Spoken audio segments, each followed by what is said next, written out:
Hello बच्चों, let's see the question. In the titration of a solution of a weak acid HX with NaOH, the pH is 5.8. After 10 ml of NaOH solution has been added and 6.402 after 20 ml of NaOH has been added. What is the ionization constant of HX? आपको HX के लिए Ka की value find out करनी है. So first of all, let's talk about the key concept, which is Henderson equation. Henderson equation यहाँ पे हम क्यों यूज करेंगे?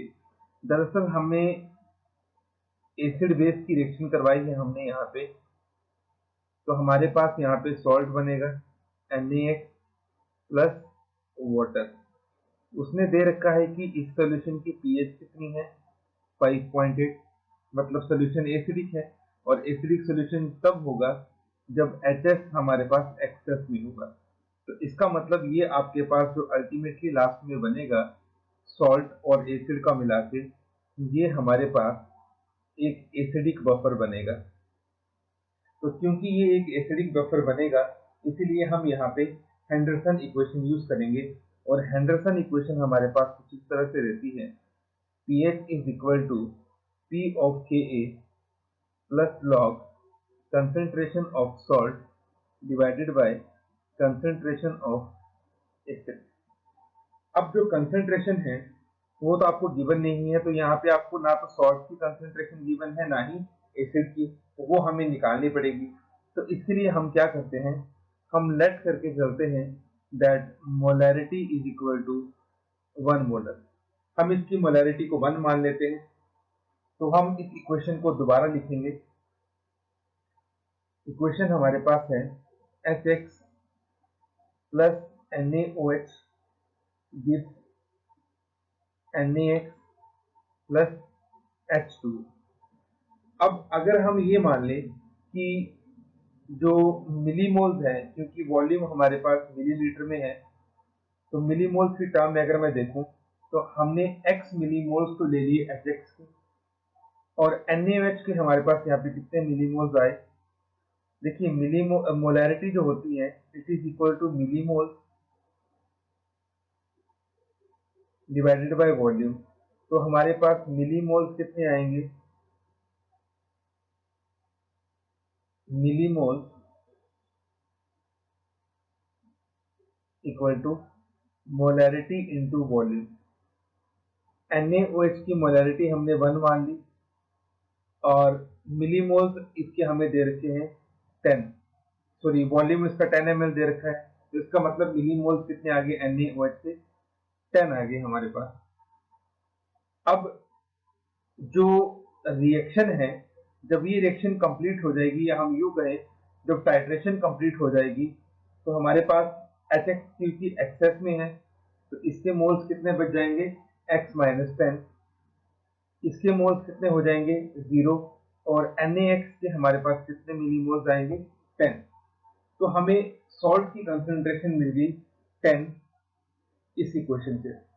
अब हमारे पास क्योंकि यहाँ पे दो अननोन है, pKa भी अननोन है और सॉल्ट भी अननोन है, तो फिर हमें क्या करना पड़ेगा, यहाँ पे दो इक्वेशन बनानी पड़ेगी, क्योंकि हमें क्वेश्चन में भी दो कंडीशंस दे रखी है.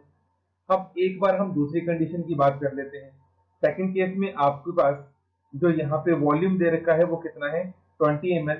तो आपके पास मिलीमोल्स NaOH के कितने आएंगे 20, और HX कितना हो जाएगा x माइनस 20, और यहाँ पे आपको NaX के कितने मिलीमोल्स मिलेंगे 20. तो फर्स्ट केस और सेकंड केस के अकॉर्डिंग हम हेंडरसन की अब दो इक्वेशंस बनाएंगे और फिर हम उन इक्वेशंस को सॉल्व करने की कोशिश करेंगे. सबसे पहले हम फर्स्ट केस की बात कर लेते हैं. हेंडरसन इक्वेशन को मैं यहाँ दोबारा लिख लेता हूँ. pH is equal to P of Ka plus log concentration of salt divided by concentration of acid. अब देखिए पहले केस में आपको pH कितनी दे रखी है 5.8, it is equal to pKa log concentration of salt हमारे पास कितनी आई 10 और एसिड के मिलीमोल्स कितने बच रहे थे x-10। इसको हम अपनी इक्वेशन नंबर 1 दे देते हैं। दूसरे केस में आपको pH कितनी दे रखी है 6.4 equal to P of Ka plus log salt की कंसेंट्रेशन 20 और ये हो गया x-20। इसको हम इक्वेशन नंबर 2 दे देते हैं। अब हम क्या करेंगे, दोनों में से किसी एक इक्वेशन से pKa की वैल्यू निकालेंगे और उसको दूसरी इक्वेशन में पुट कर देंगे। तो हम एक काम करते हैं, फ्रॉम इक्वेशन 1 देखिए यहां से P ऑफ Ka कितना आ जाएगा हमारे पास, it is equal to 5.8 minus log 10/10 minus x। अब इसको हम इक्वेशन नंबर 2 में पुट कर देंगे तो इक्वेशन 2 हमारे पास बन जाएगी 6.4, pKa की जगह हम पुट कर देंगे 5.8 minus log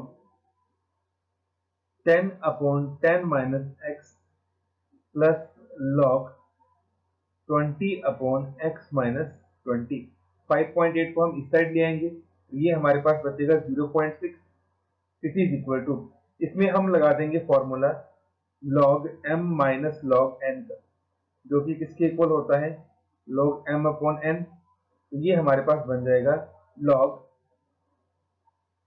20 divide by x-20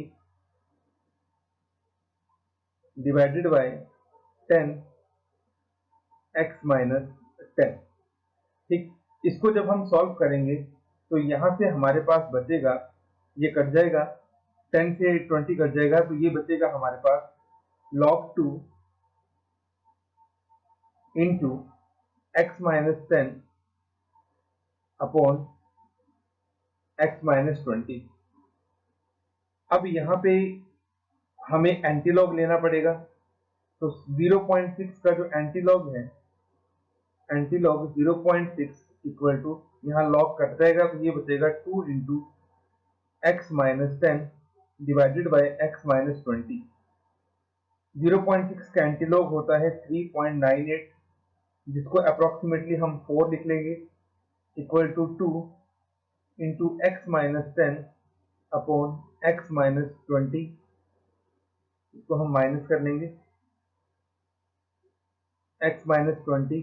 इसको हम सॉल्व करेंगे तो यहाँ से x की वैल्यू हमारे पास आ जाएगी 30। तो x की वैल्यू हमने यहाँ पे निकाल ली। तो अब ये हमारा काम काफी लगभग तक हो गया। अब हम ये जो x की वैल्यू है इसको इक्वेशन 1 में पुट कर देंगे तो ये हमारे पास बन जाएगा 5.8 equal to P of Ka plus log 10, 30 minus 10 x आ जाएगा हमारे पास 20 आ जाएगा। ये बन गया 5.8 equal to P of Ka plus log 2 की power -1। It becomes 5.8 equal to P of Ka minus, यहाँ पे बन जाएगा 1 log 2, 1 इंटू log 2। तो 5.8 equal to P of Ka minus 0.30। तो यहाँ से P ऑफ Ka की वैल्यू हमारे पास आ जाएगी 6.1। अब हमारे पास लास्ट काम बचा है, हमें वैल्यू किसकी निकालनी है, हमें वैल्यू निकालनी है Ka की। तो Ka की वैल्यू हमारे पास आ जाएगी 10 की पावर माइनस 6.1। इसको सॉल्व करने पर हमें 10 की वैल्यू, Ka की वैल्यू मिल जाएगी 7.94 इंटू 10 टू पावर माइनस 7। तो ये आपके पास वैल्यू आ गई आयनाइजेशन कांस्टेंट की 7.94 into 10 to power minus 7। Hope you understood it well. Best of luck. Thank you.